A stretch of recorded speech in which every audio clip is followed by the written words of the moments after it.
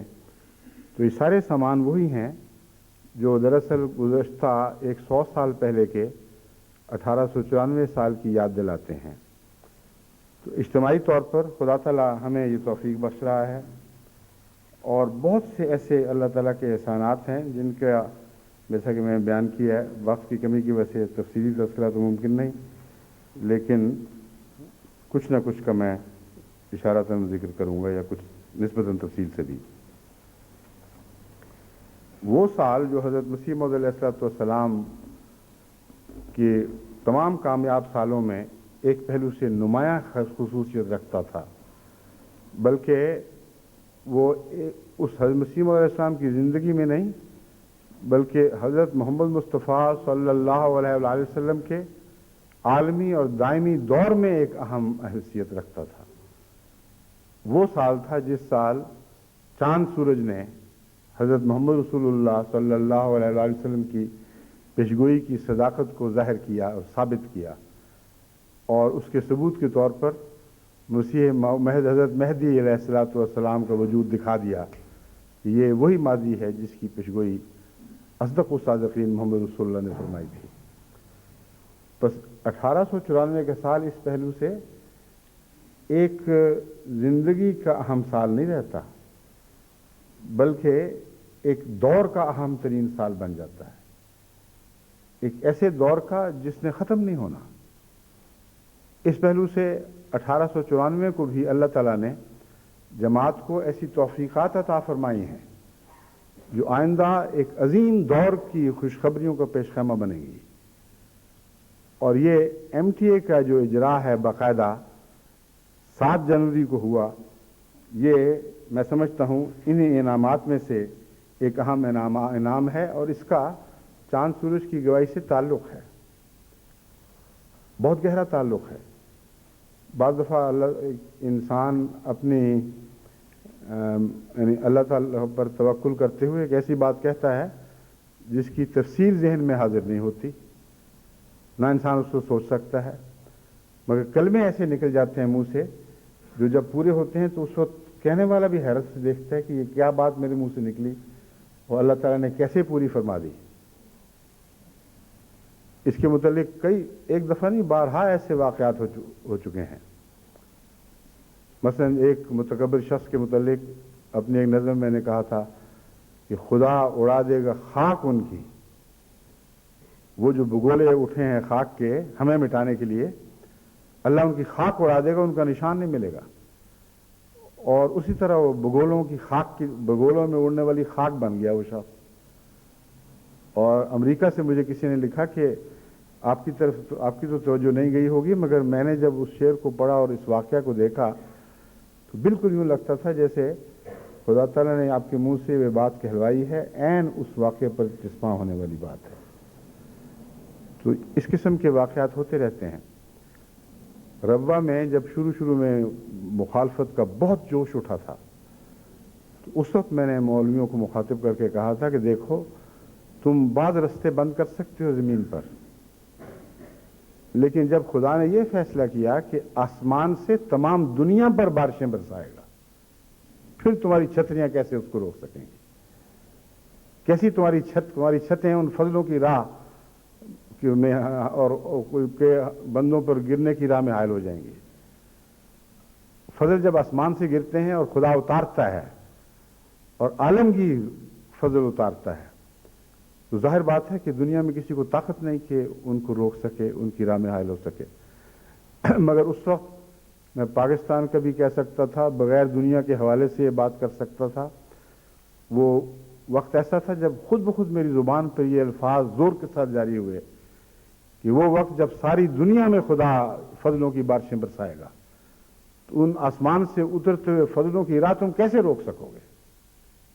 یہ کوشش بیکار ہے، اس کو چھوڑ دو، تمہیں چارہ نہیں ہے کہ یہ کام کر سکو. اب MTA جب اتری ہے تو تب سمجھ آئی ہے کہ ساری دنیا میں اسی سال 94 ہی میں یہ آسمان کی گواہیاں اتر رہی ہیں جیسے چاند سورج کی گواہی آسمان سے اتری تھی، اور دوبارہ اس گواہی کو لے کر پھر خدا کے فضل اترنے شروع ہوئے. بس یہ خدا کی کائنات کے عجیب اسرار ہیں، ان کو لطیف نگاہوں سے دیکھیں تو انسان اور بھی زیادہ لطف اندوز ہوتا چلا جاتا ہے. اور یہ مولویوں نے پتہ کیا کہا تھا؟ انہوں نے کہا تھا یہ 94 کا سال احمدیوں کی موت کا سال. چھٹی کہتے ہیں مرزا طاہر کو عادت پڑی پاگلوں والی باتیں کرتا رہتا ہے، بڑے دعوے کر رہا ہے کہ ہم نے یوں کیا اور اس سال ہم یوں کریں گے. ہم بتاتے ہیں یہ سال کیا ہونا ہے. نائب ناظم صاحب مرکزی مبلغ مجلس سے تحفظ ختم نبوت کہتے ہیں قادیانیوں آئین کو تسلیم کر لو، پاسداری کرو قانون کی، یعنی اللہ کا قانون دفع کرو، چھوڑو پرے، ہمارا قانون مانو اور خدا کے قانون کے باغی ہو جاؤ. یہ مضمون ہے. ورنہ 74 میں مرزائیت کو ایک ضرب لگی، پھر 84 میں امتناع قادیانیت کے ذریعے قادیانی زخمی ہوا. اب 94 ہے اور یہ قادیانیت کے خاتمہ کا سال ہوگا. 94 ایک دن باقی رہ گیا اور یہ دن بھی خوشخبریاں لے کے آئے گا. کوئی دن ایسا نہیں گزرا اس سال کا جو نئی سے نئی خوشخبریاں لے کر نہ آیا ہو. اور ان منحوسوں کی ہر بات جھوٹی نکلی، ایک ایک لفظ جھوٹا ہوا. اور یہ بھی انہوں نے ایک شیوا بنا لیا ہے. ایک دفعہ ایک مولوی اٹھ کے کہتا ہے کہ اگلے سال مرزا طاہر احمد مر جائے گا، اور دوسرے سال دوسرا مولوی کہتا ہے کہ میں پیشگوئی کر رہا ہوں. تیسرے سال تیسرا مولوی. یہ اسکیم یہ بنائی ہے کہ کسی سال تو اس نے مرنا ہی ہے. تو جس سال مرا اس سال کا مولوی اور اس کے سارے ساتھی سچے ہو گئے. وہ 20 جھوٹے جو بدبخت پیچھے رہ جائیں گے ان کا کیا بناؤ گے؟ یہی پیشہ انہوں نے مسیح علیہ السلام کے زمانے میں بھی اختیار کیا ہوا تھا. اور حیرت انگیز طریق پر اللہ تعالیٰ نے حضرت مسیح موعود علیہ السلام کو ان کے مکر اور فریب کے جال سے نکال دیا. ایسا عجیب واقعہ ہے عبدالحکیم کی پیشگوئی سے متعلق کہ عقل دنگ رہ جاتی ہے. یہ مولوی تو اس کو پیش کرتے ہیں کہ دیکھو مرزا صاحب جھوٹے نکلے. اس نے کہا تھا عبدالحکیم نے کہ یہ 1908 کا جو سال ہے اس میں مر جائے گا اور یہ واقعہ ہوگا، اور دیکھ لو 1908 میں مر گیا. اب اور کیا چاہتے ہو؟ حالانکہ اس سے پہلے سالوں کا دیکھیں، ہر سال یہی کہا کرتے تھے مولوی، کبھی عبدالحکیم نام کا کبھی کسی دوسرے نام کا. ہر سال حضرت مسیح علیہ السلام کی موت کی خبریں شائع کر رہے تھے. تو یہ تو ہو ہی نہیں سکتا کہ کوئی بندہ مولویوں کی وجہ سے غیر فانی ہو جائے اور اس کو خدا بنا بیٹھے. یہ تو ناممکن ہے. ہر شخص نے مرنا تو ہے ہی، لیکن اللہ نے جس طرح اس کو جھوٹا کیا وہ حیرت انگیز بات ہے. اس کے منہ سے پہلے یہ پیشگوئی نکلی، اس کے قلم سے ایک پیشگوئی شائع ہوئی کہ جس سے پتہ چلتا تھا کہ مئی کا مہینہ گزرے گا نہیں جب یہ شخص فوت ہو جائے گا. اب حضرت مسیح موعود علیہ السلام کی اجل مسمى مئی میں ہی تھی، 26 مئی مقرر تھی. اب اگر خدا کوئی تدبیر نہ فرماتا تو دیکھیں کتنا بڑا طوفان بے تمیزی برپا ہو. اس تحریر کے کچھ دیر کے بعد اس نے کہا کہ نہیں غلط ہوگی، خدا نے فیصلہ بدل لیا ہے. وہ مئی میں نہیں مرے گا بلکہ اکتوبر میں مرے گا، یا کچھ اور مدت آگے بڑھا دی. اور پہلی پیشگوئی کی تردید کر کے پھر دوسری پیشگوئی میں داخل ہوا. حضرت مسیح موعود علیہ السلام کے وصال کے بعد پیسہ اخبار نے جو مسیح موعود کا دشمن تھا بڑی حسرت سے کہا کاش عبدالحکیم یہ ترمیم نہ کرتے. اس سے ان سب کی ذہنیت کا بھی پتہ چلا کہ یہ انسانی پیشگوئیوں کا خدا کی پیشگوئیوں سے مقابلہ چاہتے تھے. ترمیمیں بندوں کے ہاتھ میں تھی. ان کے نزدیک بندے کی مرضی ہے جب چاہے پیشگوئی میں ترمیم کر دیں، لیکن بعض ترمیمیں خدا کے ہاتھ میں ہوتی ہیں. اور یہ ترمیم بھی عبدالحکیم کے ہاتھ میں نہیں تھی، خدا کے ہاتھ میں تھی. اللہ تعالیٰ نے حضرت مسیح موعود علیہ السلام کو خود ہی قریب وصال کی خوشخبری خبر دے دی تھی. خوشخبری ان معنوں میں کہ اپنے اللہ سے جو لقاء کا خاص موقع ہوتا ہے وفات کے وقت وہ میسر آنا تھا. لیکن بہرحال ایک غم کا موقع ہوتا ہے وفات. حضرت مسیح موعود علیہ السلام کو کثرت الہامات سے یہ بات سمجھ آ گئی تھی کہ یہ سال آپ کے وصال کا سال ہے، لیکن اس کے باوجود اللہ پر توکل کرتے ہوئے مباہلے سے بھی باز نہیں آئے اور ہر قسم کے چیلنج دشمن کو دیتے رہے۔ عبدالحکیم سے ایسا ہی ایک تصادم ہوا اور اس نے یہ پیشگوئی جو میں نے بیان کی ہے یہ کر دی، اور خدا نے ترمیم کروائی ہے پھر اس کی اپنی ترمیم، ورنہ پاگل کیوں ہو گیا تھا؟ اچانک اس کو کیا خیال آیا کہ مئی سے ارادہ بدل کے خدا نے اکتوبر کا کر دیا یا اس کے بعد کا؟ تو وہ پیشگوئی جس پر لوگ ہنستے ہیں اس میں سب سے زیادہ حضرت مسیح موعود علیہ السلام کی صداقت کے نشان ہے۔ بس ان لوگوں سے بھی خدا پیشگوئیاں کرواتا ہے جو جھوٹی نکلتی ہیں، لیکن امر واقعہ یہ ہے کہ ہر انسان نے آخر مرنا ہے۔ یہ مولوی ان میں سے کوئی بھی یہ نہیں کہنے کی جرت کرتا کہ خدا نے ہمیں بتایا ہے، اور یہ فرق ہے۔ اگر خدا نے نہیں بتایا تو جب کوئی مرے گا تو تم کیسے سچے ثابت ہو جاؤ گے؟ کیونکہ یہاں تو خدا سے تعلق کا معاملہ ہے، اگر خدا نے بتایا ہو اور بات سچی نکلے پھر درست ہے۔ عبدالحکیم یہ دعوے کر رہا تھا کہ خدا نے بتایا ہے، اور چونکہ خدا پر ایک قسم کی ذمہ داری آ جاتی تھی، حضرت مسیح موعود علیہ السلام کی عصمت کی حفاظت کرنا تھی، اس لیے اللہ تعالیٰ نے غیر معمولی دخل فرمایا اور اس کی عقل ماری گئی، اور وہ جو اتفاقاً صحیح بات لکھی گئی تھی اس نے ہاتھ سے اس پر قلم تنسیخ پھیر دیا، اس کو قطع کر کے ایک اور بات بنا لی۔ مگر امر واقعہ یہ ہے کہ یہ جو مولوی آج کل بول رہے ہیں ان میں سے دو قسم کے ہیں۔ بعض تو یہ کہہ دیتے ہیں ڈر کے مارے، دل میں کچھ نہ کچھ یہ ڈر ہے کہ کہیں آپ ہی نہ مارے جائیں، یقین جو نہیں ہے، اس لیے بعضوں نے احتیاط یہاں تک برتی کہ کہا کہ مجھ پر ابلیس نازل ہوا، اور ابلیس نے مجھے بتا دیا ہے کہ مرزا طاہر احمد فلاں سال ختم ہو جائے گا، اور ظاہر بات ہے کہ ابلیس نے جھوٹ ہی بولنا تھا، اور اس شخص نے ابھی اگر کوئی سچ بولا تھا تو شاید یہی بولا کہ ابلیس نازل ہوا ہے، ورنہ بڑا جھوٹا آدمی، اس کے متعلق سارا کتھا چٹھا کسی وقت نئی مسلمان پیش کر دیں گے سب کے سامنے، شاید کیا بھی ہو انہوں نے کچھ، لیکن واقعہ یہ ہے کہ اللہ تعالیٰ نے اس کے جھوٹ کو دیکھیں کیسا ثابت فرما دیا کہ جو خود جھوٹ بولنے کی خاطر ابلیس کا مظہر بن گیا ہو اس کا باقی کیا رہا۔ بعض لوگ کہتے ہیں کہ ہم یہ پیشگوئی کرتے ہیں لیکن خدا کی طرف منسوب نہیں کرتے، یہ خدا کی طرف منسوب کریں تو خود مارے جائیں گے اور ہلاک ہوں گے، اور ایسے معاملات میں پھر خدا دخل دیتا ہے۔ مگر بعید نہیں کہ یہ سارے ہماری زندگیوں میں دیکھتے دیکھتے حسرتوں کی جان دے دیں، کیونکہ مجھ پر یہ گہرا تاثر ہے الہامات کی روشنی میں، حضرت مسیح صلی اللہ علیہ وسلم کی کتب کے مطالعہ کی روشنی میں، کہ اس صدی کا آخر ان مولویوں کے لیے بہت بد انجام لے کے آنے والا ہے، اور خدا تعالیٰ نے دل میں جو یہ تحریک ڈالی کہ ان چوٹی کے بدبخت علماء کے لیے بد دعا کی جائے تاکہ امت کے لیے وہ دعا بن جائے، یعنی ان کے چنگل سے مولویوں کو نجات کی دعا حقیقت امت کے لیے دعا ہے، اگرچہ ان کے لیے بظاہر بد دعا ہے، تو یہ بد دعائے خیر ہے۔ ایک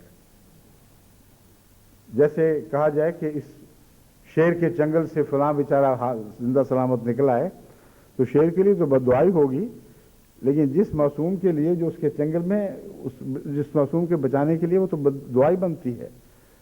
تو انجام کار ایسی دعائیں نیک دعائیں ہوتی ہیں، اگرچہ بد دعا کی راہ سے کچھ تلخ قدم اٹھا کر گزرنا پڑتا ہے۔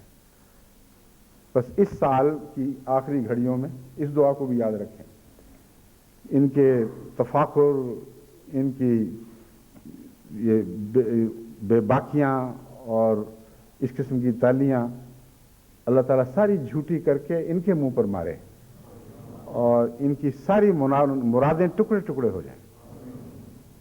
اور وہ دعا جو جس کی طرف میں توجہ دلائی تھی یہ اس سال بھی جاری رہے گی، آئندہ بھی جاری رہے گی، اور ایسے آثار میں دیکھ رہا ہوں جس سے معلوم ہوتا ہے کہ اللہ تعالیٰ ان دعاؤں کو پائے قبولیت میں جگہ بخش رہا ہے۔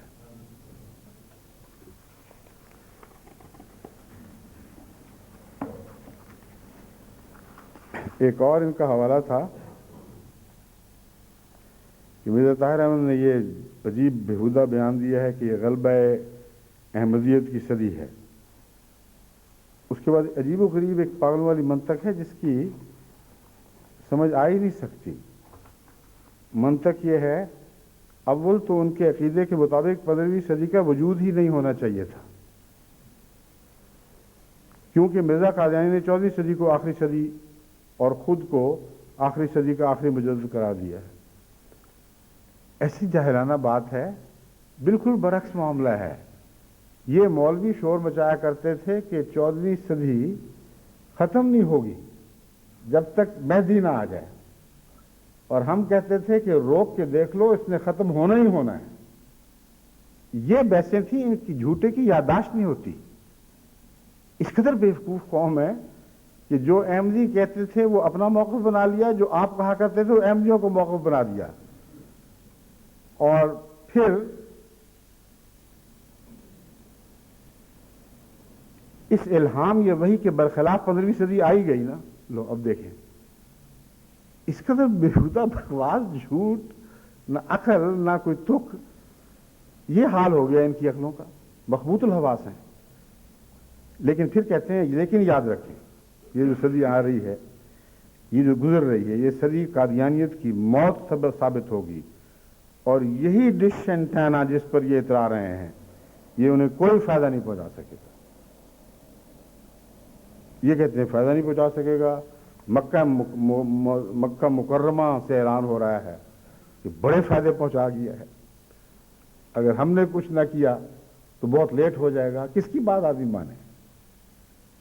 ہم جانتے ہیں کہ اللہ کے فضل کے ساتھ اتنا عظیم الشان روحانی فائدہ پہنچ رہا ہے، تبلیغی، تربیتی اور ہر پہلو سے، یہ اس کی آگ لگی ہوئی ہے ان کو، جس کی وجہ سے یہ تیش کھا رہے ہیں. جوابی کارروائی کے طور پر کچھ احمدی شہید کر دیے انہوں نے. حال ہی میں کچھ عرصے میں 4-5 بہت ہی دردناک شہادتیں ہوئی ہیں، لیکن ان کا یہ پھل ہے بس. اور یہ ارادے لوگ کے نکلتے ہیں کہ اس سال ہم ان کی اتنی مسجدیں جلائیں گے، اتنی قبریں اکھیڑیں گے، اور جتنی قبریں انہوں نے پہلے کبھی اکھیڑی تھیں ان سے زیادہ 1894 میں ایک ہی جگہ اکھیڑ بیٹھے ہیں. ایک جگہ تو نہیں مگر مختلف جگہوں پہ، سب سے زیادہ نہیں، یعنی ہر سال سے ایک سال میں، جہاں تک میں نے جائزہ لی ہے، اس سال انہوں نے زیادہ قبریں اکھیڑی ہیں. تو یہ کامیابی ہے. مردوں کی قبریں اکھیڑ کر ان کو بے حرمت کرنے کی کوشش کرنا یہ بدبختی ہے. تو جس کے حصے میں یہ رضائے باری تعالیٰ لکھی ہو کہ اتنی مسجدیں برباد کیں، اتنے آدمیوں کو قتل کیا، اتنے لوگوں کے مال لوٹے، اتنے لوگوں کو اس سزا میں کہ انہوں نے کہا تھا لا الہ الا اللہ محمد رسول اللہ، زد و کوب کیا، مارا پیٹا، تھانوں میں لے کے گئے اور پھر مقدمے دائر کیے. پھر ہم نے ان کے اس اقرار پر کہ محمد رسول اللہ سچے ہیں، رسول اللہ صلی اللہ علیہ وسلم کی حد تک کے الزام میں موت کی پھانسی کا پھندا دکھاتے ہوئے ان پر مقدمے درج کیے کہ یہ تمہارا انجام ہے، اور کہو محمد رسول اللہ سچے ہیں. کتنے احمدی ہیں جو پیچھے ہٹے؟ ایک بھی نہیں. ابھی حال ہی میں جو انور آباد میں شہادت ہوئی ہے، نوجوان تھا مخلص سندھی، اور اس کے گھر لے جا کر بھی، اس کے باہر بھی لوگوں کے سامنے اس کو، اس کے ساتھیوں کو انہوں نے بار بار کہا کہ توبہ کر لو. پہلے تو کہا کلمہ سناؤ، انہوں نے کلمہ سنا، انہوں نے کہا یہ تو ہمارا کلمہ ہے. انہوں نے کہا تو ہمارا بھی یہی کلمہ ہے، ہم کیا کر سکتے ہیں؟ کہ نہیں پھر دوسرا کلمہ یہ پڑھو کہ مرزا غلام احمد قادیانی کو گندی گالیاں دو. انہوں نے کہا یہ کلمہ ہمیں خدا سکھایا نہیں، خدا رسول نے. تم بدبختوں کے حصے میں تم جو مرضی کرو، مگر ہمیں جو کلمہ خدا نے سکھایا نہیں وہ ہم نہیں پڑھیں گے. اور اس جرم میں ان کو گولی مار دی. اب بتائیں آپ، یہ کامیابیاں ہیں جن پر یہ فخر کر رہے ہیں. اس لیے سال کلیتاً ان کی نامرادیوں کا سال ہے. یہ وہ سال ہے جس میں جب سے میں نے ہجرت کی ہے عارضی طور پر، پہلی بار ہے کہ 10 نئے ممالک احمدیت کی آغوش میں داخل ہوں. بڑی لمبی فہرست ہے برکتوں کی، لیکن وہ انشاءاللہ آئندہ جلسے پر میں پیش کروں گا. اب میں آخر پر آپ کو پھر توجہ دلاتا ہوں کہ اجتماعی جائزے بھی پیش ہوتے رہتے ہیں، ہوں گے، سال میں جہاں بھی جوڑ ڈال لیں وہاں یہ جائزے پیش ہو سکتے ہیں انشاءاللہ۔ جو اس سال کے آئندہ سال میں وسط میں تقریباً جلسہ یو کے پہ یہ میں تفصیل سے خوشخبریاں آپ کو سناؤں گا، لیکن آخری یاد دہانی پھر یہی کراتا ہوں کہ جو ہر ذات کا اپنا محاسبہ ہے، اس سے زیادہ ببرکت اور کوئی چیز نہیں ہے۔ ہر احمدی جس تک یہ آواز پہنچتی ہے چند لمحے توقف کر کے ٹھہرے، اس غرض سے غور کرے کہ میں نے کیا پایا اور کیا کھویا، اور اس نیت سے غور کرے کہ یہ نہ ہو کہ مجھے زندگی کے آخر پر موت کے لمحوں میں یہ خیال آئے کہ کاش میں ہر سال یہی غور کرتا۔ وہ جو غور ہے وہ بالکل بیکار جاتا ہے۔ جب زندگی کے سال اکٹھا مرتے ہیں تو پھر غور کا وقت نہیں رہتا۔ اب تو ایک ایک کاس کر کے ہمارا سال مر رہا ہے۔ خدا کرے کہ ہر مرنے والا سال ہمارے اگلے سال کو زندہ کر کے مرے، اس کے لیے موت کا پیش خیمہ بن کے نہ مرے۔ ان دعاؤں اور اس فکر کے ساتھ ہم اس سال کو الوداع کہتے ہیں، اور انشاءاللہ ہم قریب اگلے سال میں داخل ہوں گے۔ اللہ تعالیٰ تمام عالمگیر جماعت کو یہ نیا سال مبارک فرمائے۔